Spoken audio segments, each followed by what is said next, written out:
Hi friends, నా పేరు Pradeep. So ఈరోజు నామినేషన్స్ గట్టిగానే జరిగాయి. సో చాలా విషయాలు ఉన్నాయి చెప్పుకోవాల్సినటివి. ఎవరు ఆ, ఎవరు ఎవరి మీదకి ఫైర్ అయ్యారు, సో ఎవరి మధ్య గట్టిగా పొట్టు కొట్టుకున్నారు, ఈ విషయాలన్నీ కూడా ఎక్కడ మిస్ కాకుండా చూడండి. ఎందుకంటే నామినేషన్ ప్రక్రియ అనేది బిగ్ బాస్లో ఒక పెద్ద ఆ, ఏమంటారు పెద్ద ప్రోగ్రామ్ అది. సో నామినేషన్స్లో అడుక్కున్నట్లు మిగతా టైంలో ఉండరు. సో మిగతా టైంలో కాస్త బాండింగ్ పెంచుకొని అలా ఉంటారు. సో నామినేషన్స్కి వచ్చేసరికి అసలు ఎక్కడ బగబగ మంటలు రేగిపోతాయి హౌస్లో. సో అందువల్ల ఈ నామినేషన్స్ అయితే గట్టిగానే జరిగాయి. అవేంటో చూద్దాం. సో దానికంటే ముందు తప్పకుండా లైక్ చేయండి. ఒక లైక్ చేస్తే ఎక్కువ మందికి రీచ్ అవుతుంది ఫ్రెండ్స్. అదేవిధంగా షేర్ చేయండి, సబ్స్క్రైబ్ చేయండి, బెల్ ఐకాన్ యాక్టివేట్ చేసుకోండి. నేను చేసే వీడియోలు మీకు నోటిఫికేషన్ రూపంలో రావడం జరుగుతుంది. తప్పకుండా లైక్ చేసి మాత్రం చూడండి. సో బిగ్ బాస్ నామినేషన్ ప్రక్రియని స్టార్ట్ చేయండి 4th వీక్ సంబంధించి అని చెప్పాడు. సో అందులో భాగంగా అందరూ కూడా ఉన్నారు, రెడీగా ఉన్నారు. సో ముందు ఆదిత్య గారిని పిలిచారు నామినేషన్స్కి. సో ఆదిత్య అంటే పృథ్వీని నామినేట్ చేశాడు. దేని మీద అంటే అగ్రెషన్, అదేవిధంగా మ్యాడ్నెస్గా ఉంటాడని. ఎందుకంటే మొన్న ఎక్స్ టాస్క్లో అతన్ని మ్యాక్సిమం అతను ఇలా పట్టుకొని నెట్టుకొని వెళ్ళిపోయాడు. వాస్తవం కూడా చాలా బాధేసింది. ఎందుకంటే నా పెద్దోడు కదా, 50 సంవత్సరాలు ఉన్నాయి అతనికి. సో గేమ్ అయినా కానీ మరి అంత రూడ్గా బిహేవ్ చేయాల్సిన అవసరం లేదు. కానీ ఆ రోజు జరిగిందని చెప్పాడు. చెప్పినా కూడా అతను నువ్వు ఎఫ్ వర్డ్ ఉపయోగించావు అని అన్నాడు. మీకు కాదు, నువ్వు ఇచ్చిన వార్నింగ్కి నేను ఆ పదం వాడాను అని చెప్పాడు. ఇతను వార్నింగ్ ఇచ్చాడంటే నువ్వు రఫ్గా ఆడుతుంటే వార్నింగ్ ఇచ్చాడు, దానికి ఎఫ్ వర్డ్ వదిలేస్తావా? ఇప్పుడు ఇంతకుముందు నువ్వు ఎఫ్ వర్డ్స్ వాడుతున్నావని 2 వారాలు చెప్తా ఉంటే నువ్వు మళ్ళా ఎఫ్ వర్డ్ వదలడం ఏంటి అసలు? ఇది కరెక్ట్ కాదు కదా. సో తర్వాత అగ్రెషన్ అంటారా, దాన్ని ట్రై చేస్తున్నాను తగ్గించుకోవడానికి అని చెప్పాడు. తర్వాత సోనియా, నాకు ఎక్కడ కనిపించట్లేదమ్మా, మీరు ఒక ఇంటెలిజెంట్ చదువుకున్న వాళ్ళు, ఎక్కడ తప్పు జరిగితే అక్కడ స్టాండ్ తీసుకోవడం లేదు. ఎక్కడ తీసుకోలేదు నేను. ఈ లాయర్ కదా, లాయర్ మాటలు మాట్లాడింది.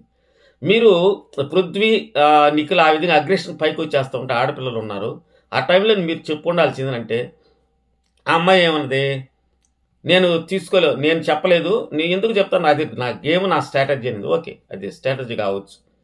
ఆ అమ్మాయి అది కాకుండా నువ్వు మైక్ కూడా పెట్టుకోలేదు, మైక్ పెట్టుకోకుండా గుసగుసలు ఆడుతాం. ఎక్కువ పాయింట్ ఏంటంటే నువ్వు ఎప్పుడు చూసినా కూడా హౌస్లో గుసగుసలు ఆడుతుంటావు. ఇది వాస్తవమే. ఎప్పుడు ఇద్దరు వేసుకొని మాట్లాడుతూ ఉంటుంది సోనియా గారు. అందులో తప్పేమీ లేదు, మాట్లాడుకోవడం తప్పు లేదు. కాకపోతే అతను చెప్పింది ఏంటంటే గుసగుసలు ఆడుతుంటావు. అదేమి ఆ రూల్ ఏం లేదు కదా, నాకేం బిగ్ బాస్ చెప్పలేదు కదా అంటది. తర్వాత చెప్పారు, చాలాసార్లు చెప్పారు, మీకు గుసగుసలు ఆడడం మానలేదు మీరు అని అని ఆదిత్య గారు అన్నారు. సో దానికి ఎప్పుడు, ఏ టైము, ఏ టైంలో, ఎక్కడ, ఏంటి అని అడిగింది ఆ అమ్మాయి. తప్పు చేసినప్పుడు మీరు కరెక్ట్ చేయాల్సింది పోయి మీరు ఎంకరేజ్ చేస్తూ రెచ్చగొడుతున్నారు అని చెప్పారు. దానికి సోనియా ఏముంటుంది, అగ్రెషనే నా స్ట్రెంగ్త్. తర్వాత ఈ పాయింట్ గుర్తుపెట్టుకోండి, అగ్రెషనే నా స్ట్రెంగ్త్, అందుకని నేను వాళ్ళు ఉపయోగిస్తున్నాను అన్నట్టుగా చెప్పాడు. అయిపోయిన తర్వాత ఇతనికి అలవాటు ఏంటంటే నామినేషన్ చేసిన తర్వాత కూడా సారీ చెప్పడం అలవాటు అనమాట. సారీ అని అంటే నో సారీ, హార్మ్ఫుల్ ఇదని అనేది. సో ఆమె ఇంకొక విషయం ఏంటంటే నామినేషన్ వేసే వాళ్ళు చెప్తా ఉంటే ఈ వినదు, మధ్యలో దూరేసి మాట్లాడుతూనే ఉంటుంది వసపెట్టలాగా. అది కరెక్ట్ కాదు. తర్వాత నైనిక మణికంఠని పిలిచింది, నామినేట్ చేసింది. నువ్వు నన్ను డిమోటివేట్ చేస్తున్నావు, అందుకని నేను చేస్తున్నాను. ఎందుకు డిమోటివేట్ అంటున్నారంటే, పోయిన వారం నామినేషన్లు వీళ్ళు ఇద్దరున్నారు, ఇతను మాటికి వెళ్ళి లైవ్ చూసిన వాళ్ళకి అర్థమవుతుంది. ఏమో నాకు అనిపిస్తుంది మన ఇద్దరు ఎలిమినేట్ అవుతామేమో, డబుల్ ఎలిమినేషన్ ఉంటుందేమో అని చెప్పి అమ్మాయికి చెప్పిస్తారు. ఆ అమ్మాయి ఇంకా భయపడిపోయింది. ఆ విధంగా చెప్పడం ఎంతవరకు కరెక్టు? అందుకే నేను నిన్ను నామినేట్ చేస్తున్నాను అని చెప్పింది. తర్వాత నైనిక లోలో ఉందని హౌస్లో చాలామంది అన్నారు నాతో, నైనిక, అందుకనే నేను ఆ విషయాన్ని మీకు చేరవేశాను అని అన్నాడు. సో చేరవేయడం వేరే, ఇప్పుడు భయపడుతున్న వాళ్ళు ఇంకొకరు భయపెట్టడం వేరే. మణికంఠ ఏంటంటే అతనికి ఏది దోస్తే చేసేస్తాడు, అదే అతని నైజం. సో కాబట్టి టాస్క్ అయిన తర్వాత కూడా నువ్వు అందరితో పోయి మాట్లాడతావు, అందరి దగ్గరికి పోయి అందరినీ అడిగి మళ్ళీ క్లారిటీ తీసుకుంటావు, సెల్ఫిష్నెస్ అనిపిస్తుంది అని అంటే ఒక క్లాన్లో ఉన్నప్పుడు గేమ్ ఆడినప్పుడు ఆ క్లాన్ సభ్యులతో మాట్లాడితే కరెక్టే, కానీ నువ్వు అవతల క్లాన్ వాళ్ళతో పోయి డిస్కస్ చేస్తావు, అప్పుడు మన లూప్ వాళ్ళు తెలిసిపోతాయి కదా. అది ఆ అమ్మాయి ఇంటెన్షను. మనీ ఏమంటాడు, నేను తెలుసుకోవడానికి ఏం జరిగాయి తెలుసుకునేదానికి పోయి మాట్లాడుతున్నానంటే చెప్పాడు. సరే మార్చుకునేదానికి ట్రై చేస్తానన్నాడు. మామూలుగా అయితే మాట్లాడు, గేమ్లోకి వస్తే నీ ఫేస్ మారిపోద్ది. నువ్వు కేవలం గేమ్ కోసం ఫ్రెండ్షిప్ అయితే నీ ఫ్రెండ్షిప్ నాకు వద్దని చెప్పింది అమ్మాయి. తర్వాత ఆదిత్యం చేసింది, మీరు టాస్క్ వస్తే భయపడుతున్నారు పృథ్వీని నిఖిల్ని కూడా అని అమ్మాయి అనేది. యాక్చువల్గా అతను ఇప్పుడు భయపడే సంఘటనలు అయితే లేవు, మరి ఎందుకు చేసిందో మరి నాకైతే. అయితే పెద్దోడు కాబట్టి కాస్త టఫ్గా ఉండే గేమ్లు అతని వారు ఎంతవరకు ఆడాలో అంతవరకు ఆడాడు. ఎక్స్ గేమ్లో కూడా చాలా బాగా ఆడాడు పాపం అతను ఏమన్నాడంటే పృథ్వీని నిఖిల్ని కూడా నేను లాక్ చేశా. దట్ ఈజ్ ఎవరి ఒపీనియన్, నీ ఒపీనియన్ కావచ్చు. నిజంగానే అతను చాలా గట్టిగా ఆడాడు, అందులో అనుమానం ఏం లేదు. పాపం అతను పృథ్వీ మెడబెట్టుకొని అక్కడ దాకా స్విమ్మింగ్ పూల్ దాకా లాక్కెళ్ళాడు. సో అదైతే కరెక్ట్ కాదు, అతను ధైర్యంగా చెప్పాడు. కాకపోతే పృథ్వీని పట్టుకుని ప్లీజ్ ఇంకా నువ్వు ర్యాష్ అవ్వద్దని చెప్పాడు అతను, అంతేగాని నువ్వు గేమే ఆపేయమని అయితే చెప్పలేదు. తర్వాత నబీల్ వంతు వచ్చింది. ఇక్కడ అసలు ఫైట్, ఇది మామూలు ఫైట్ కాదు. సో నువ్వు నీ సంచాలకుగా ఆ బెలూన్స్ టాస్క్ సరిగ్గా చేయలేదు, పైపిచ్చు క్యాన్సిల్ చేసి మరలా జరపమన్నా కానీ జరిపినా నాకు అభ్యంతరం లేదని చెప్పావు, అందుకని నామినేట్ చేస్తున్నాను అన్నాడు అతను. ఈ అమ్మాయి ఏమంటుంది, నేను సరిగ్గా చేయలేదని ఎలా చెప్తావు, నాకు సర్వుడు బాగా చేసావని చెప్పాడు కదా అంటది. అలాంటప్పుడు నువ్వు చేసినప్పుడు ఇప్పుడు ఆ కోర్టు నుంచి బయటకు వస్తూ ఉంటే నెట్టి పంపిస్తూ ఉండాలి. అలాంటప్పుడు నువ్వు అతన్ని ఫస్ట్లోనే ఏమంటారు ఫస్ట్లోనే డిస్క్వాలిఫై చేసేస్తుంటే పోయిండేది కదా, ఎంత రచ్చ జరిగి ఉండేది కాదు కదా అని అంటే, నేను సంచాలకంగా నేను తీసుకున్న నిర్ణయం. సో కాబట్టి నా మాట మీద నేను నిలబడతా అని అంటే, ఈ అమ్మాయి లేదు నీకు అసలు గేమే అర్థం కాలేదు, అసలు నువ్వు సంచాలక సరిగ్గానే చేయలేదు అని ఈ అబ్బాయి అంటాడు. సో నేను కరెక్ట్గా చేశా, నాకు అనిపించింది నేను చేశా, అసలు ఉండేది ఏంది, అసలు నేను చదువుకోనట్లు అని నువ్వు చదువుకో అని చెప్పి గొంతు నరాలు బయటకు వచ్చేటట్టు అరిసావు నువ్వు అని అంటే, నేను అరుస్తా, అది నా ఇష్టం, నువ్వు చదువుకోలేదంటే నువ్వు చదవమని చెప్పాను నేను అంటే, అప్పటికే అతను నేను 3 సార్లు చదివాను, నాకు తెలుసు ఎలా చేయాలనేది అని చెప్పి అతను గట్టిగానే చెప్పాడు. అయితే నబీలు మరి నువ్వు అంత చేసేదానివి, అంత అగ్రెషన్గా కోడిగుడ్లో గేమ్లో వాళ్ళిద్దరు అంత అగ్రెషన్గా ఉన్నప్పుడు నువ్వు చెప్పచ్చు కదా వాళ్ళకి అంటే, ఈ మధ్యలో ఈ నిఖిల్ పృథ్వీ వచ్చేసారు. ఇది కరెక్ట్ కాదు, ఎందుకంటే వాళ్ళిద్దరు నామినేషన్ జరిగేటప్పుడు వీళ్ళు మధ్యలో ఎంటర్ కాకూడదు. అప్పుడే అన్నాడు నబీలు, దీన్నే నేను గ్రూప్ గేమ్ అంటున్నా, దీన్నే నేను గ్రూప్ గేమ్ అని అంటానంటే దానికి ఒప్పుకోవడం లే. అమ్మాయి గ్రూప్ గేమే ఆడుతున్నారు వాస్తవంగా, ఇక్కడ ఏమి అందులో అనుమానం లేదు, చక్కగా గ్రూప్ గేమ్ ఆడుకుంటున్నారు, బాగా డిస్కస్ చేసుకుంటున్నారు. కాకపోతే ఇక్కడ నిఖిల్ గురించి ఒక మాట చెప్పాలి. నిఖిల్ ఒక దగ్గర ఒక మాట చెప్తున్నాడు, యువతలకు వచ్చిన తర్వాత ఆ మాట మార్చేస్తున్నాడు. అది ఏంటనేది గుర్తుపెట్టుకొని నేను మళ్ళీ చెప్తా, వచ్చిన తర్వాత ఇంకో సందర్భం ఉంది అక్కడ చెప్తా. సో మొత్తానికి వీళ్ళిద్దరూ బాగానే చేసుకున్నారు, మామూలుగా కాదు. నువ్వు అటు తిప్పి ఇటు తిప్పి తీసుకురావాకమ్మా, నేను మాట్లాడి చెప్పని, నువ్వు మధ్యలో మాట్లాడుకుంటే నేను మాట్లాడతాను. ఇప్పుడు నామినేషన్ చేసేవాళ్ళు చెప్పిన తర్వాత నువ్వు డిఫెండ్ చేసుకోవాలి. అలా కాకుండా ఆ అబ్బాయి చెప్తా ఉంటే నువ్వు నామినేషన్లో మధ్యలో నువ్వు ఎంటర్ అయిపోయి అతను మాట్లాడనీకుంటా ఏదో కౌంటర్ చేస్తుంటగా ఏమంటారు అటాక్ మోడ్లో వెళ్ళిపోతుంది అమ్మాయి. సో దానికి అతనికి పీక్స్కి వెళ్ళిపోయింది. ఓ అమ్మా ఆపమ్మా, ఆపు నువ్వు ఆపమ్మ, ముందు నువ్వు చెప్పేది వినవమ్మా అని చెప్పి మామూలుగా ఇవ్వలేదబ్బా, పెద్ద కోటింగ్ అనుకోవాలి, భలే ఇచ్చాడు. మొత్తానికి ఆ అమ్మాయిని సెలెక్ట్ చేశాడు. తర్వాత నబీలు పృథ్వీని చేశాడు. నువ్వు గేమ్ ఆడేటప్పుడు అప్పుడు టోన్ పెంచుకొని అన్నావు, అదేవిధంగా బయాస్ అన్నావు, మధ్యలో సోనియా మాట్లాడుతుంది. మళ్ళీ వీళ్ళు ముగ్గురు నామినేషన్, ఇప్పుడు నిఖిల్కి నామినేషన్ లేదు కాబట్టి వీళ్ళిద్దరూ వచ్చేస్తున్నారంటే, ఎవరు చేసినా కానీ వీళ్ళిద్దరూ మధ్యలో మాట్లాడడానికి వస్తున్నారు. అది కరెక్ట్ కాదు, అది జనాలు చూస్తున్నారు కదా. ఇది కూడా జనాలు అబ్జర్వ్ చేస్తూ ఉంటారు. సో పృథ్వీ ఏమంటాడు, మణికంఠ చేతిలో గుడ్డు ఉంది, నువ్వు తీసుకెళ్ళలేదు కదా అంటాడు. ఇప్పుడు నా సంచాలకు ఉన్నప్పుడు అన్నీ కూడా అబ్జర్వ్ చేయలేరు కొన్ని సమయాల్లో. అప్పటికే నా లోపల వెళ్ళిపోతూ ఉంటే 2-3 సార్లు నబీలు అతనికి చెప్పాడు, మణికంఠ లోపల వెళ్తున్నావు, బయట అని. అదేవిధంగా ఎవరు ఐ థింక్ ప్రేరణ కూడా వచ్చి మాట్లాడబడుతుంటే నీ గేమ్ నువ్వు ఆడు అని చెప్పి సంచాలకుగా చెప్తున్నాను, నేను నీ గేమ్ నువ్వు ఆడుకో అని అన్నట్టుగా చెప్పాడు. సో అతనైతే ఎక్కడ బయాసుడిగా అనిపించలేదు నాకు. కాకపోతే అతను చేసింది ఏంటంటే పాస్ ఇచ్చినప్పుడు పోయి మాట్లాడాడు వాళ్ళతో. అది నా దృష్టిలో తప్పే. ఎందుకంటే నువ్వు సంచాలకు ఉన్నప్పుడు సంచాలకుగానే ఉండాలి. గేమ్ అయిపోయేదాకా ఎవరితో మాట్లాడకూడదు. నువ్వు మాట్లాడేమని ఇద్దరితో మామూలుగా మాట్లాడుకోవచ్చు, కానీ నువ్వు పోయి సలహాలు ఇవ్వడం అవి కరెక్ట్ కాదు. అతను సలహాలు ఇచ్చాడు, నేను లైవ్ చూసా. తర్వాత ఆ బాక్స్లో పృథ్వీ ఆ బాక్స్లో పడుకున్నాడు. అంటే అది ఉంటుంది కదా, ఏముంటుంది అది, పద్మావతి అని వస్తుంది కాదు, ప్రభావతి, ఆ కోడిగుడ్లో దాంట్లో పడిపోయాడు అని చెప్తాడు. ఆడేంటంటే గుమ్ము కూడతారు కాబట్టి ఎవరికైనా అబ్జర్వ్ చేయడం కష్టమే. నా పరంగా నువ్వు బయాస్ అన్నాడు. నేను బయాస్ అయి ఉంటే మా టీం గెలిచుండేది. యు ఆర్ ఏందే యువర్ టీమ్ ఈజ్ వీక్ అన్నాడు ఎవరు, పృథ్వీ. వాస్తవంగా వీక్ కాబట్టి కదా మీరు గెలిచారు. ఇంకొక అబ్బాయిలకు 2 కానీ ఉంటే అందులో ఆడపుల్లలు ఆడిన గేమ్కి 2 మగపిల్లలు గాన అదే ఆదిత్య మణికంఠ స్థలం వేరే ఉండి వాళ్ళే గెలిచేవాళ్ళు. సో అది క్లియరే కదా. తర్వాత అతను మాట్లాడుతూ ముందుకు వచ్చేస్తున్నాడు. అది కరెక్ట్ కానే కాదు అసలు ఎంత ర్యాష్ అంటే మరి ఇతను ఏమంట మరి నాగసారి ఎందుకు ఇతనికి వార్నింగ్ ఇవ్వలేదు ఒక F1 గురించే. కానీ ఎంత ర్యాష్ అంటే వెళ్ళిపోతున్నాడు అమ్మడికి, నువ్వు ఆడని నిలబడినట్టు లేదు నేనేనా ఉంటా, నేను వస్తా అని చెప్పి ముందుకు వెళ్ళిపోతున్నాడు. సో నాకు కూడా అది కరెక్ట్ కాదనిపించలా. ఇతనేమన్నాడంటే పృథ్వీ, అలాంటప్పుడు నువ్వు ఇట్లా బయట ఈ విధంగా నెట్టేటప్పుడు డిస్క్వాలిఫై చేయొచ్చు కదా, మేము రాంగ్ ఆడినే అనుకుంటున్నాం. అసలు డిస్క్వాలిఫై అనేది ఎక్కడుంది, దాంట్లో రూల్ బుక్లోనే లేదు డిస్క్వాలిఫై అనేది. దానికి రూల్ బుక్ అని చెప్తాడు ఇతను.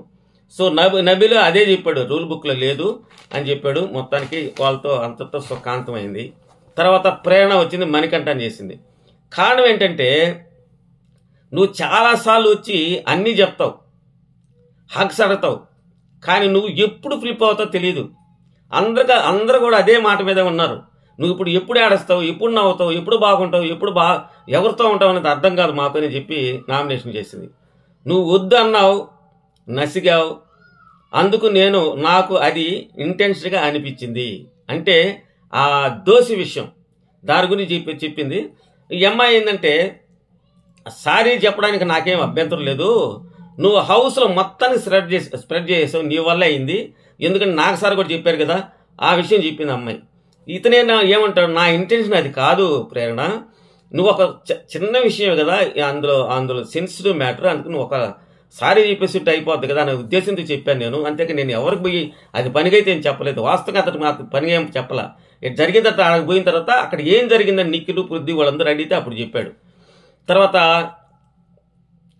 ప్రేరణ ఏమన్నది, క్లాన్లో ఆడుతున్నప్పుడు కూడా నువ్వు అలా కాదు నేను మాట్లాడుతా అంటావు, ఫన్ టాస్క్ కూడా స్పీడ్ చేయమంటే కోపం వస్తుంది. అంటే ఫన్ టాస్క్ అంటే ప్రమోషన్ టాస్క్, అది ఇది ఏమంటారు జ్యూస్ తీసేది, అక్కడ కూడా అతను ఫీల్ అయినట్టున్నాడు.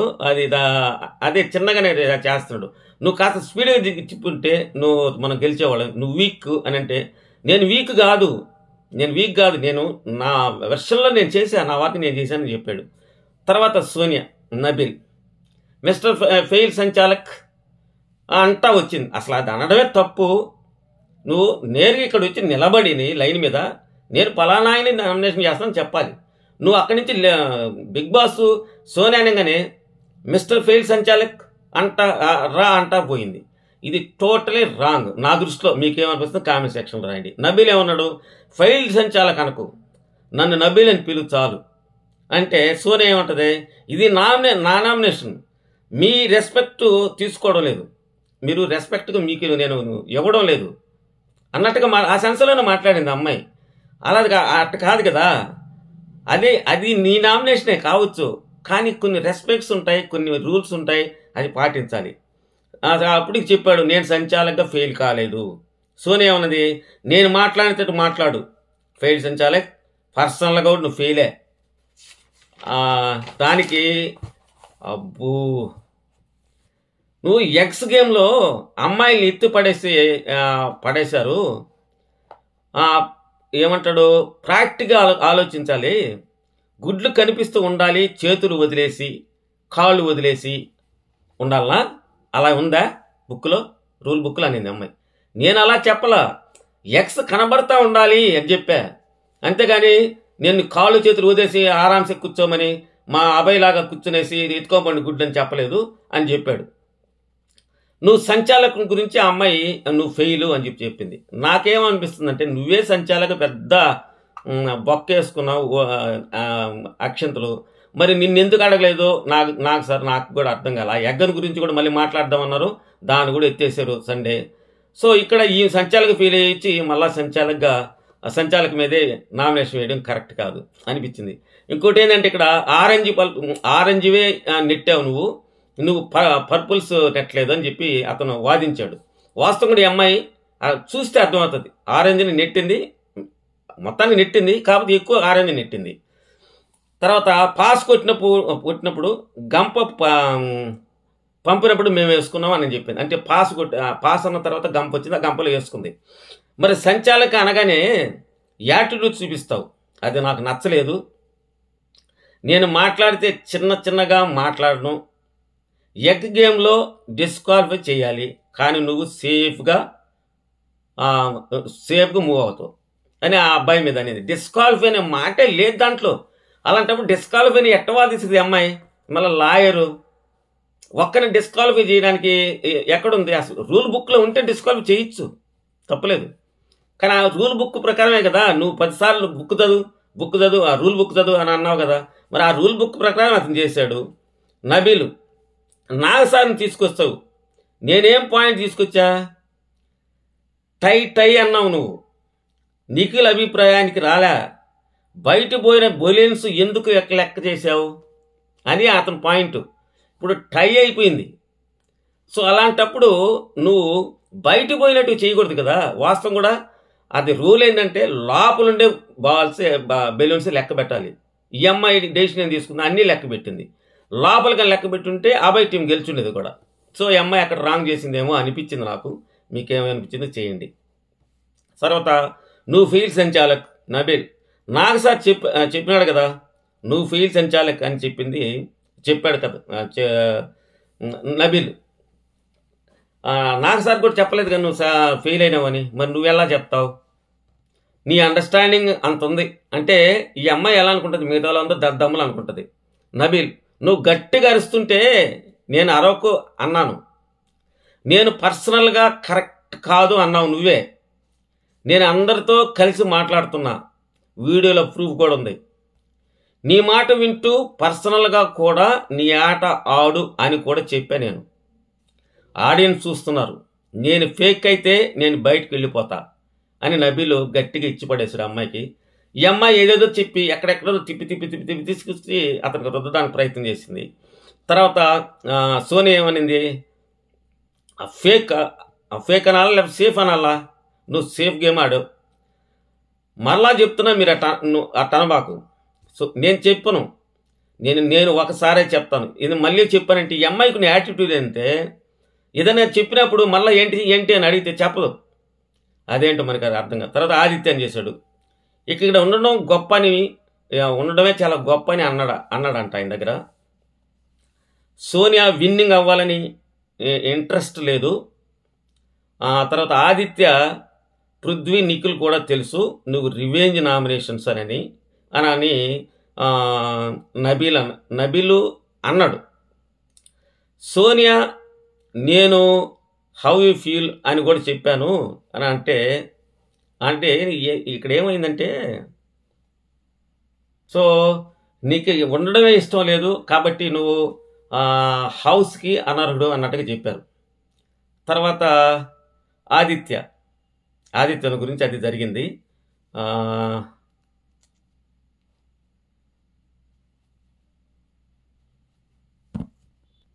తర్వాత సోనియా ఆదిత్య నామినేషన్ చేసింది. అసలు నువ్వు ఇక్కడ ఉండడమే చాలా గొప్ప విషయం. పైపెచ్చి నేను నీకు ముందుగానే చెప్పాను నామినేషన్ చేస్తానని. నీకు విన్నింగ్ అవ్వాలని ఇంట్రెస్ట్ కూడా లేదు. ఆదిత్య ఏమన్నాడంటే, పృథ్వీ నిఖిల్కి కూడా తెలుసు నువ్వు రివెంజ్ నామినేషన్ చేస్తావని అని అన్నాడు. ఆ సోనియా ఏమంటది, నేను హౌ యూ ఫీల్ అని కూడా చెప్పాను, అని అడిగాను మిమ్మల్ని, నువ్వు అది పట్టించుకున్నట్లేదు అని అంటే, ఆదిత్య ఏమన్నాడు, ఇప్పటి వరకు ఇద్దరిని నామినేట్ చేయలే హౌస్లో, ఎవరు చెప్పు అన్నాడు.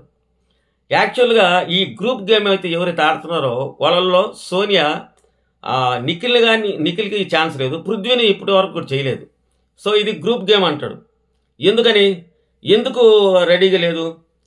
అవుట్ రేట్ పాయింట్స్ చెప్తా, నేను అవుట్ రేట్ పాయింట్ చెప్తాను నువ్వు ఎందుకు ఉండకూడదు అనేది. That is emotional question. నువ్వు అడిగేది ఎమోషనల్ క్వశ్చను, అంటే బ్లాక్మెయిల్ చేస్తున్నావు అన్నట్టుగా అనేది.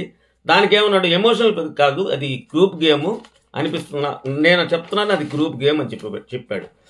తర్వాత మణికంఠ పృథ్వీని చేశాడు. ఫిజికల్గా హర్ట్ అయ్యింది, ఎందుకంటే ఎక్స్ గేమ్లో ఎత్తి పడేశారు పాపం, అందరూ కూడా బాధ అనిపించింది. సో దానికి పృథ్వీ ఏమంటాడు, నువ్వు ఇంకా స్ట్రాంగ్ అవ్వాలి మణికంఠ. తర్వాత అగ్రెషన్ అంటావా, దానికి నేను ఐ యాక్సెప్ట్ నామినేషన్ అని చెప్పాడు. తర్వాత మనకంటే ఆదిత్యం చేశాడు. పాయింట్ పక్కన వాళ్ళకి ఎలా హెల్ప్ అవుతుందో, చీప్ అయ్యేటప్పుడు కూడా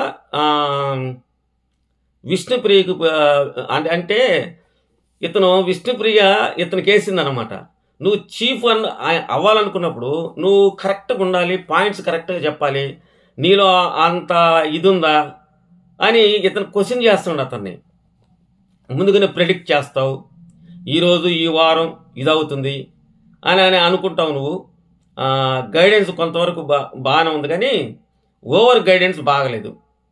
అంటే ఇతను చెప్తాడు, ఎవరు మణికంఠ, నువ్వు గైడెన్స్ ఇస్తావు కానీ ఓవర్ గైడెన్స్ అయితే నాకు నచ్చలేదని. నువ్వు ఫాదర్ అన్నావు కదా, ఇంకేం చెప్పను, నీవు కన్ఫ్యూజన్లో ఉన్నావు, నువ్వు మొత్తానికి సేఫ్ గేమర్వి, ఏసీ నామినేషన్ అని చెప్పాడు. తర్వాత విష్ణుప్రియ ఆదిత్య వంకేసింది. హౌస్లో ఉండడం నాకు ఇష్టం, చాలా ఇష్టం అన్న మీరు ఉండడం, కానీ మీరు నాకు కనిపించే విధంగా మీరు గేమ్లో పార్టిసిపేట్ తక్కువగా ఉందన్నట్టుగా చెప్పింది. తర్వాత ప్రేరణ చేసింది, శేఖర్ అన్న మీరు ఉన్నప్పుడు నేను మీకే సపోర్ట్ చేశాను, చీఫ్ విషయంలో మీరు తీసుకోలేదు, దాని మీద నన్ను నామినేషన్ చేశారు. ఇంకొక విషయం ఏంటంటే అని ఎస్ ఇక్కడ ఆదిత్య ఓంకి సంబంధించిందనమాట. అప్పుడు నన్ను చీఫ్గా కూడా తీసుకోలేదు, నన్ను అనే సెన్స్లో నన్ను అడిగారు మీరు. నాకు మణికంఠ అవడని కూడా తెలుసు, కాకపోతే నేను అతనికి మాట ఇచ్చాను, ప్రామిస్ చేశాను, అందుకని వేసాను అని చెప్పింది. మీకు సజెషన్ కూడా ఇవ్వడం ఇష్టం లేదు అని చెప్పింది. ఆదిత్య గారు ఏమన్నారు, వయసుకి విజ్డమ్కి తేడా లేదు, నేను ఏమంటాడు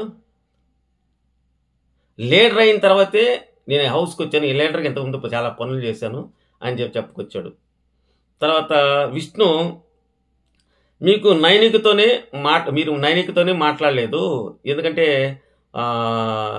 కొన్ని సందర్భాల్లో నైనికతో కూడా మీరు మాట్లాడలేదు, మరొకరిని ఈ నామినేషన్ తీసుకురాకూడదు అనుకుంటున్నా, వేరే వారు వినడం కూడా కష్టంగా ఉంటుంది, అది ఫుటేజ్ కూడా ఉంటుంది, నేను స్ట్రైట్గా తీసుకోలేదు, ఐ ఆమ్ యాక్సెప్ట్, నువ్వు ఏది చెప్తున్నావో దానికి నేను యాక్సెప్ట్ చేస్తున్నాను అని చెప్పాడు. తర్వాత ప్రేరణ నాలో చిన్న కిడ్ ఉంది, ఆ కిడ్ నీలో ఉంది, నువ్వు తీసుకునే డెసిషన్ నాకు చాలాసార్లు అలా ఎందుకు తీసుకుంటుంది అనిపించింది నాకు ప్రేరణ అనేది. నాకైతే ఒక మాటే చెప్పాలనుకుంటున్నా ఈ విషయంలో, విష్ణు ప్రేరణ నామినేట్ చేయకుండా ఉండుంటే బాగుండేది, ఎందుకంటే ప్రేరణ చేయలేదు. పైపెచ్చు నాకు సారు మీరు ఈ గొడవలు ఆపినని చెప్పిన తర్వాత కూడా ఈ అమ్మాయి మరలా అలా 2 గుడ్ల గురించే తీసుకొచ్చింది. సో అప్పుడు నామినేట్ చేసావు కదా నన్ను, మరి నువ్వు చేసింది ఏంటి అంటే దోశ విషయం అవన్నీ చెప్పింది. ప్రేరణ ఏమంటుందంటే, నువ్వు లగ్జరీ వచ్చిన తర్వాత మారిపోయావు అని చెప్పింది. తర్వాత నువ్వు ఆ అమ్మాయి డిఫెండ్ చేసుకోవడంలో కూడా సరిగ్గా డిఫెండ్ చేసుకోలేదు అనిపించింది నాకు విష్ణుప్రియ ప్రేరణ అడిగే మాటలకి. నేనేమి నిన్ను ఇన్సల్ట్ చేయలేదు, నేను తప్పు మాట్లాడినప్పుడు నీకు సారీ చెప్పాను వచ్చి, అదేవిధంగా దోశ విషయంలో కూడా నేను వేసుకొచ్చి ఇచ్చాను అని చెప్పింది. అయితే ఇక్కడ తమాషా ఏంటంటే 2 గుడ్లు కదా, ఆ 3 గుడ్లు నిఖిల్ వేసి పృథ్వీకి ఇచ్చేసాడు. మరి ఆ సందర్భం ఎవరు చూసినట్లేదు. తర్వాత పృథ్వీ నబిల్, నువ్వు సంచాలకు ఫెయిల్ అయ్యావు, బయాస్డ్గా ఆడావు. అది నీ దగ్గర 3 eggs తీసుకున్నా లైన్ లోపల ఉన్నందుకు. అంటే అతను లైన్ లోపల ఉన్నప్పుడు పృథ్వీ దగ్గర ఎగ్స్ ఉన్నాయి, తీసేసుకున్నాడు అతను. తర్వాత మనీ బాడీ లైన్ లోపల ఉంది, నువ్వు అది పట్టించుకోలేదు అన్నాడు. లేదు, నేను గమనించి ఉండకపోవచ్చు, నేను అందరినీ ఈక్వల్గా చూశాను, నేను నాకు రైట్ అనిపించింది అని చెప్పాడు. పృథ్వీ ఏమన్నాడు, గేమ్ పాస్ అయినప్పుడు కూడా అంటే మరి గేమ్ పాస్ అయినప్పుడు మీరే కదా వచ్చి ఎగ్స్ తీసుకుంది, మీరే కదా రైట్ చేసింది, ముందు వాళ్ళు చేయలేదు కదా అని చెప్పాడు. ఏదేమైనా నువ్వు బయాస్డ్గా ఉన్నావు. అదేవిధంగా పైపిచ్చు నబిల్ ఏమన్నాడంటే సోనియాతో చాలా లొల్లిలు జరుగుతున్నాయి ఆ టైంలో, అందరం చూసుకోవాలి, ఇది బై మిస్టేక్ జరుగుండొచ్చేమో, నేను చూడలేదని చెప్పాడు. తర్వాత పృథ్వీ, నీ కళ్ళు మా టీం మీద ఉంది, అంటే నీ కళ్ళన్నీ కూడా సంచాలక్ కాకుండా మా టీం మీదే ఉంది, కానీ నీకు సంచాలక చేయాలనేది లేదు, మీ టీంని గెలిపించుకోవాలని ఉన్న ఆ సెన్స్లో చెప్పాడు అతను. నబిల్ ఏమన్నాడు, నేను అలా చేయలేదు, నేను నా వరకు నేను పర్ఫెక్ట్గా చేశాను, ఒకవేళ నేను తప్పు చేసి ఉంటే నాకు సార్ చెప్పుండేవాడు. తర్వాత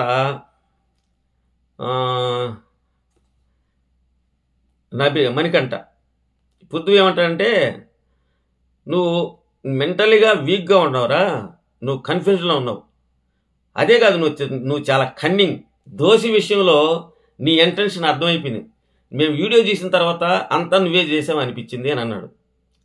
నువ్వు ఫిజికల్గా కూడా వీక్ అంటే మనీ ఏమంటాడు, నేను ఫిజికల్గా నేను వీక్ కాదు, నేను గివప్ ఇచ్చేస్తే నేను వీక్ అయినట్టు, నేను శారీరకంగా నేను వీక్ అయినొచ్చు కానీ మెంటల్గా నేను చాలా స్ట్రాంగ్, అప్పుడు గేమ్ ఆడేటప్పుడు కూడా చెప్పాడు.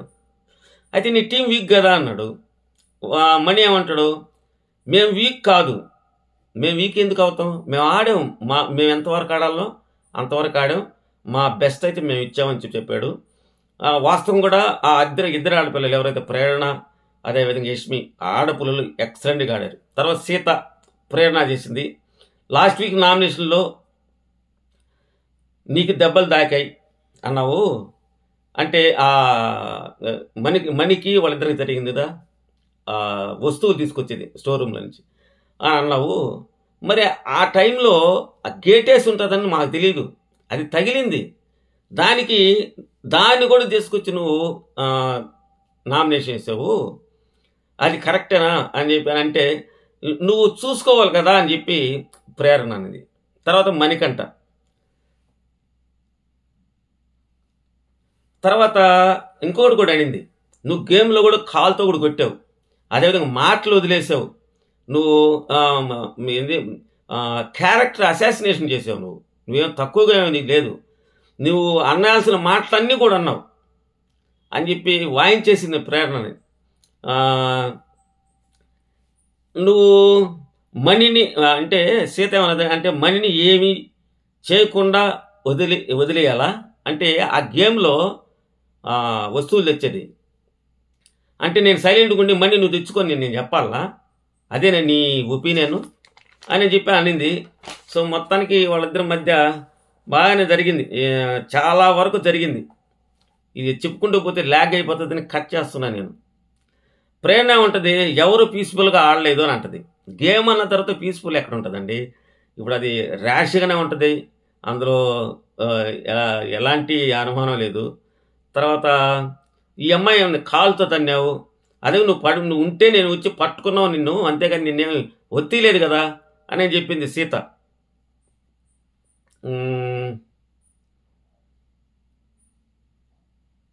తర్వాత ఎమోషన్ అయ్యావు అని కూడా నన్ను నామినేషన్ అన్నావు, మరి నువ్వు ఎమోషన్ అయ్యావు, ఏడ్చావు, దాన్ని తీసుకొచ్చి పెట్టాలి ఇప్పుడు అంటే పర్సనల్గా నాకు ఏడుపు వచ్చింది, ఏడ్చాను, మరి నువ్వు కూడా ఏడ్చావు కదా, నిన్ను కూడా తీసుకొచ్చి పెట్టాలి కదా అని అని అన్నది. మొత్తానికి అదేవిధంగా ఫొటోస్ దగ్గర వైలెన్స్ అవ్వకూడదు. గుడ్లు గేమ్లో అలా కాదు కదా. కానీ ఫొటోస్ గేమ్లో కూడా వైలేషన్ జరిగింది. అందుకని నేను డిస్క్వాలిఫై చేశాను పృథ్వీని అని చెప్పింది. తర్వాత మణికంఠ 3 వీక్స్ నుంచి చూస్తున్నా నీతో మాట్లాడాలని మాట్లాడుతున్నప్పుడు నువ్వు ఎప్పుడు ఎలా మాట్లాడతావో, ఎప్పుడు నవ్వుతావో, ఎప్పుడు ఏడుస్తావో, అసలు నువ్వు ఎప్పుడు ఎక్కడ కూర్చుంటావో నీకు నువ్వే మాట్లాడుకుంటుంటావు. మేము చెప్పింది వినవు, నువ్వు చెప్పిందే మేము వినాలి. అసలు నీ క్యారెక్టరే నాకు అర్థం కావడం లేదు. అసలు నీతో మాట్లాడాలంటే భయం వేస్తుంది నువ్వేం చెప్తావని. మనీ ఏమంటాడు, నా మనసులో ఉన్నదే మాట్లాడతాను, నాగ్ సార్కి కూడా అదే చెప్పాను అంటాడు. అసలు నాగ్ సార్తో అంత పెద్ద ఆయనతో నువ్వు మాట్లాడిన రీతి అసలు బాగాలేదు. నాగ్ సార్ చెప్పి నువ్వు వినాలి. అలా కాకుండా నాగ్ సార్తో కూడా మాతో మాట్లాడి నువ్వు ఆర్గ్యుమెంట్ చేసావు అని అన్నాడు. నిజంగానే ఆర్గ్యుమెంటే చేశాడు అతను. అంత పెద్ద ఆయనతో ఆర్గ్యుమెంట్ చెప్పినాడు. ఓకే సార్, సరే అంటే అయిపోయేది. దానికి ఏమన్నాడంటే, మనీ ఐ విల్ ట్రై, నేను బాధలో ఉన్నప్పుడు నన్ను ఒక 1/2 అవర్ వదిలేయండి, నేను తర్వాత మామూలు అయిపోతానని చెప్పి అందరికీ చెప్పాడు. మొత్తానికి అయితే రంజుగా జరిగిందబ్బా. యష్మి మనీని చేసింది, అది మామూలు మన అందరికీ తెలిసే, ప్రతి వారం చేస్తానన్నది. ఫిజికల్ వీక్గా ఉన్నావు అని చెప్పింది. ఎగ్టాక్స్లో చూశాను చాలా వీక్ నువ్వు అని చెప్పింది. దానికి ఏమన్నా అంటే నేనే వీక్ కాదు, మెంటల్గా స్ట్రాంగ్ అని చెప్పాడు. సోనియాదైతే అబ్బో అది మామూలు కాదు. నేను చీఫ్గా ఉన్నప్పుడు నువ్వు సరిగ్గా చేయలే, నా దగ్గర ఉన్నప్పుడు ఆడతానని కూడా అనలా. అదేవిధంగా దొంగతనం చేసేటప్పుడు దాని గురించి కూడా చర్చించేటప్పుడు నీ నోట్లోంచి మాట రాలా. అక్కడ ముగ్గురు మాట్లాడుతున్నప్పుడు సోనియా కూడా మాట్లాడింది, దానికి నేను మాట్లాడలేదు అని నీ అమ్మ అంటది. ఈ అమ్మాయి కూడా ఎంకరేజ్ చేసింది, చేయొచ్చు తప్పు లేదని చెప్పింది. నా క్లాన్లో ఉన్నప్పుడు నువ్వు ఏ విధంగా రియాక్ట్ అవ్వలేదు. నేను ఫిజికల్గా నేను కొద్దిగా వీక్ అన్నావు. వేరే వాళ్ళతో కంపేర్ చేస్తే మీరు వీక్. పృథ్వీ, నిఖిల్ స్ట్రెంగ్త్ మాత్రమే నువ్వు వాడుకుంటున్నావు, వాళ్ళిద్దరిని ఒక వెపన్ లాగా వాడుకుంటున్నావు. అబ్బాయి అక్కడ కూర్చొని ఉన్నాడు, నువ్వు వచ్చి ఆడి ఉండొచ్చు కదా. ఇప్పుడు అబ్బాయి అక్కడే కూర్చో ఉన్నాడు, నువ్వు అమ్మాయివి, మేము ఉండేది 2 అమ్మాయిలు, 2 వాళ్ళు, మేము డల్లే కదా. ఆ టైంలో నువ్వు ఆడచ్చు కదా, నువ్వు ఎందుకు ఆడలే? నువ్వు కేవలం ఆ గుడ్లు కాడు కూర్చొని ఉండవు. నీ గేమ్ ఎక్కడుంది? నా క్లాన్ నుంచి అవతల క్లాన్లో పోయిన తర్వాత నీకు అంత ఇంట్రెస్ట్ ఎట్టో చేసింది. మరి అంత గొడవ అంత అగ్రెషన్ అవుతుంటే నువ్వు షార్ట్ అవుట్ ఎందుకు చేయలేదు? మామూలుగా అడగల. నేను వాయిస్ అవుట్ అయ్యి ఉంటే లేదా అనింది, నేను వాయిస్ అవుట్ అయ్యి ఎందుకు మాట్లాడాలి? ఇంకొక విషయం, నన్ను రెడ్లో ఎందుకు పెట్టావు? పర్సనల్గా నువ్వు తీసుకున్నావు, ఏదో మనసులో పెట్టుకుని నన్ను రెడ్లో పెట్టావు. యష్మి తర్వాత యష్మి అన్నది, చీఫ్కి విలువ ఇస్తావా? సోనియా చేస్తా, ఎందుకేను అభ్యర్థికి ఇస్తా. మరి నువ్వు ఎందుకు ఎగ్ తీసుకోలేదు? అది ఒక స్ట్రాటజీనా? అంటే నువ్వు వచ్చి మా మీద అటాక్ చేయకుండా సైలెంట్గా కూర్చొని పృథ్వీని వాళ్ళిద్దరిని అటాక్ చేయించడం, అది ఆ మాట అయితే నాకు కరెక్ట్ అనిపించింది. ఎందుకంటే గేమ్లో స్ట్రాటజీ ఉంటుంది. ఆ అమ్మాయి ఆడకపోవడం పర్సనల్, కానీ మగవాళ్ళు ఉన్నారు కాబట్టి వాళ్ళు పంపించడం తప్పులేదు. ఈ అమ్మాయి ఏముంటుందంటే వాళ్ళు నువ్వు వెపన్స్ వాడుకుంటున్నావు కానీ నీ గేమ్ ఏమీ లేదు అని చెప్పి వేసుకుందయ్యా. ఇది మామూలుగా గొడవ కదా నాయన. అసలు మధ్యలో మాట్లాడలేకుండా చేసేసింది. నీకు 24 గంటలు ఆ ముగ్గురుంటే చాలు, నీకు గేమ్ అవసరంలే. నువ్వు ఎక్కడ గేమ్ ఆడుతున్నావు నాకు ఎక్కడ కనిపిలా. అంటే నువ్వు ఆ ఇద్దరినే చూస్తున్నావా? అంటే పృథ్వీని నిఖిల్ని అనేసరికి ఆ అమ్మాయి కోపం వచ్చేసింది. నువ్వు వాళ్ళని ఉపయోగించుకొని గేమ్ ఆడుతున్నావు అని చెప్పా, అంతేగా నేను వాళ్ళని చూడడంలే. నాకేం పని వాళ్ళని చూడడానికి? అదే నువ్వు ఏ టైంకి ఏ ప్లేట్ ఎలా మార్చాలో అలా మార్చేస్తావు. నువ్వు చిన్నదానవు కాదు. అన్లెస్ యూజ్లెస్ నామినేషన్ అని అనింది సోనియా. యూజ్లెస్ నామినేషన్ ఎలా అవుతుంది? నువ్వు చేసినటువంటి ఇయే కదా. పెద్దగా అరుచుకున్నారబ్బా, మామూలు అరుచుకోలేదు. అయిపోయిన తర్వాత కూడా ఈ గ్రూపు ఆ గ్రూపు మాట్లాడుకున్నారు. మళ్ళా వచ్చింది అమ్మాయి గట్టిగా వేసుకునింది సోనియా. ఈ అమ్మాయి కూడా తగ్గలేదు. ఇద్దరు కూడా పెద్ద బిగ్ ఫైటే జరిగింది, మామూలు ఫైట్ కాదు. మొత్తానికి సోనియా అయితే ఎవరు ఆ అమ్మాయి నోటికి పోలేరు అనుకుంటారు కదా, కానీ ఈ అమ్మాయి మాత్రం అటాకింగ్ బాగా చేసింది. ఆ అమ్మాయి డిఫెండ్ చేసుకోవడంలో వెనకబడ్డదేమో అనిపించింది నాకు. సో ఆ తర్వాత ఈ అమ్మాయి ఆ ఇద్దరిని చూస్తున్నాం అనేసరికి ఆ అమ్మాయి ఫీల్ అయింది, బాగా ఏడ్ చేసింది. తర్వాత నిఖిల్ వచ్చి ఓదార్చాడు. నిఖిల్ మాత్రం నాకు కరెక్ట్ అనిపించాలి. ఇక్కడ ఈ మాట అన్నాడా, ఆ అమ్మాయి జరిగిందంతా చెప్పిందా, మళ్ళీ దాన్ని తీసుకుపోయి ఆడపోయి చెప్పాడా, మళ్ళీ ఆ అమ్మాయి కన్విన్స్గా చెప్పేసరికి మళ్ళీ వాళ్ళ సైపు మాట్లాడుతున్నాడు. ఇంకో విషయం ఏంటంటే ఇక్కడ 7 మంది నామినేషన్లోకి వచ్చారు. 7 మంది నామినేషన్కి వస్తే బిగ్ బాస్ నిఖిల్కి ఒక పవర్ ఇచ్చాడు, నువ్వు ఒకరిని సేవ్ చేయొచ్చని. సో అతను ఏం చేశాడంటే నైనికని సేవ్ చేశాడు. దానికి పృథ్వీ వెళుతున్నావు, ఎందుకు బ్రో నువ్వు అమ్మాయిని సేవ్ చేసావు, రెడ్ ఎగ్ అప్పుడు కూడా నువ్వు అట్లాగే చేసావు, ఇప్పుడు అది సరే అది వదిలి ఇప్పుడు ఎందుకు చేసావు అంటే అతనేమంటాడు, ఆ అమ్మాయి 2 వారాల నుంచి డల్గా ఉంది, అందుకని డల్గా ఉండే వాళ్ళని కాస్త సేవ్ చేయాలనుకున్నాను, అంతేగాని నాకు ఇంటెన్షన్ ఏం లేదు. మరి నాకు ఇచ్చు కదా అంటాడు అతను. నువ్వు స్ట్రాంగ్, నువ్వు ఏ ఆటైనా ఆడగలవు, అది భవిష్యత్తుని గురించి ఎందుకు బ్రో, ఇప్పుడు జరిగేది చెప్పు, నామినేషన్లో ఉన్నాను కదా అని అంటాడు. సో మొత్తానికి దాని గురించి ఆర్గ్యుమెంట్ బాగా జరిగింది. సో ఇది ఈరోజు జరిగినటువంటి ఎపిసోడ్. మీకు ఏదైనా పొరపాటు అయి ఉంటే నన్ను క్షమించండి, తప్పులో ఏమన్నా కానీ దొల్లుంటే. సో ఇప్పటికైనా ఎవరైనా లైక్ చేయకుండా ప్లీజ్ లైక్ చేయండి, షేర్ చేయండి, సబ్స్క్రైబ్ చేయండి. Thank you very much. Good night to all.